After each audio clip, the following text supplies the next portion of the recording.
लोहानी से भिवानी की तरफ जा रहा था अपनी इसी गाड़ी में अकेला। रास्ते में बाबा मेरे को मिला, इसने मेरे को हाथ दिया। मैंने अकेला बाबा सोच के कि इसको लिफ्ट दे दूं, बैठा लिया। बैठाने के बाद आगे जाके इसने मेरे को उस डेरा जो है, डेरे से 100-200 मीटर आगे इसने मेरे को गाड़ी रोकने के लिए बोला। तो मैंने, भाई बाबा जी थे, मैंने अपनी जेब में 100 रुपये निकाल के इनका हाथ में दे दिए। यूँ मेरे तीनों बोलिया, बोले कौन से 100 रुपये? बोले तू बाबा ने थोड़ी देगा। इसने अपने जोड़े में तो 200 रुपये निकाले, इसने मेरे हाथ में रख दिए। मैं भगवान का दिया है कुछ है बाबा, मैंने 100 की जगह उसकी 500 रुपये वापस दिए। इन्होंने बोले इतना एडे गंगा दिखा दूँ भाई, एडे वो करवा दूँ। तो इसने वो 200 रुपये का जो नोट था जी, वो तो मेरे हाथ में था, और इसने वो जो 500 रुपये का नोट था वो ऐसे मतलब बोले मेरी तरफ देख। मैंने इसकी तरफ देखा और इसने मेरे नोट ऐसे करके और अपने मेरे हाथ में कहा हाथ कर। मैंने ऐसा हाथ किया और उसमें कुछ बूंदे इसने पानी की टपकाई। उसके बाद मुझे ऐसा एहसास हुआ कि मैं किसी सम्मोहन में हूँ।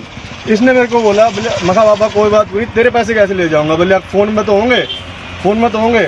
मखा हाँ फ़ोन में हूँ। बोले अल्लाह नंबर लिख, नंबर लिख। तो इसने मेरे को बोला, बोला क्यों नंबर है वहाँ बता बाबा कितने?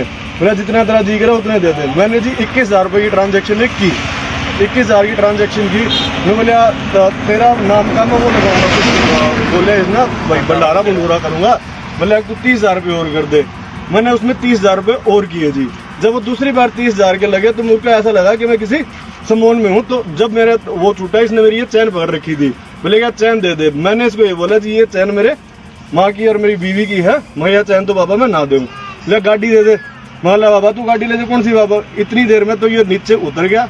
उसके बाद मैं चला गया वहाँ से। थोड़ी देर आगे जाके मेरे को जब ऐसा एहसास हुआ कि मेरे साथ कोई धोखाधड़ी हुई, तो मैं कहा ठीक है, मैं उसको जानता नहीं पहचानता नहीं। वो नंबर जो जिस नंबर पे किए थे, मैंने 1-2 बार उस नंबर पे फ़ोन किया, वो नंबर किसी नहीं उठाया।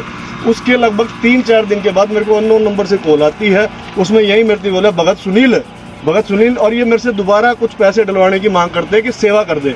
तो मैंने कहा बाबा जी अब कुछ नहीं है, क्योंकि मेरा खुद पुलिस के साथ उठना बैठना है। तो उसमें उन्होंने बोला कि तेरे पास डिटेल नहीं है ना, तो ट्रांजैक्शन नंबर से तू कुछ नहीं कर सकता। अगर वो बंदा होता तो तू कंप्लेंट कर सकता। तो मैंने अपनी तरफ से तसल्ली कर ली थी। दोबारा सर जी चरखी दादरी से हिसार जा रहा था।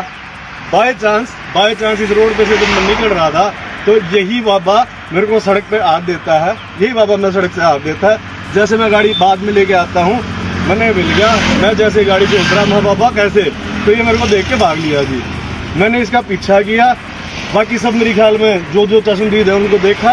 ये बाबा वहाँ से अपना घोड़ा झपटा फेंक के पहले इस तरफ खेत में गया, फिर उसमें से मैं गाड़ी घुमा के यहाँ लेके आया, फिर यहाँ से भागा। फिर कोई ट्रैक्टर वाले ने रोका इसे, और फिर वहाँ से जाके फिर जब भीड़ थी, 1-2 भाई थे मेरे ख्याल में, ये थे इन्होंने मेरे से पूछा क्या हो गया। मैं बाबा धोखाधड़ी करा लोगों के साथ, और मैं बाज रहा, ये सड़क के सड़क बाज रहा था। फिर इन भाइयों ने, ये जो भाई साहब थे, शायद 2 थे, इन्होंने इसको रोका। और रोके इन्होंने मेरे से पूछा कि क्या हुई है।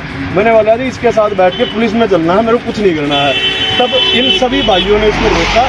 तो मैंने बताया 112 नंबर पर फ़ोन की, और अब हम 112 का वेट कर रहे हैं। किस्मत थी कि दोबारा बाय चांस भगवान ने मेरे को इससे दोबारा मिलाया है। नहीं आज तक ये पता कितनों को लूट चुके होंगे। ये ऐसे ऊपर करना बाबा जी एक बार, ये ऐसे है जो धर्म का है ना, धर्म का दुरुपयोग करते हैं। धर्म के नाम पे है ना, असली जो बाबा होता है, जो अपने कान पड़ा के भक्ति करता है ना, उनके ऊपर से विश्वास उठता है सिर्फ इन जैसे लोगों की वजह से। किसी भी धर्म का, जो ये धर्म का ओढ़ना पहन के घूमते हैं और लोगों को सम्मोहित विद्या से या अपने मंत्रोच्चारण से या किसी भी तरह के सम्मोहन से देते हैं, उनसे बचे। मैं इसका भुगत भोगी हूँ, आप भी इनसे बचे। किसी भी से अगर कोई धर्म का वो देता है तो उससे बचे।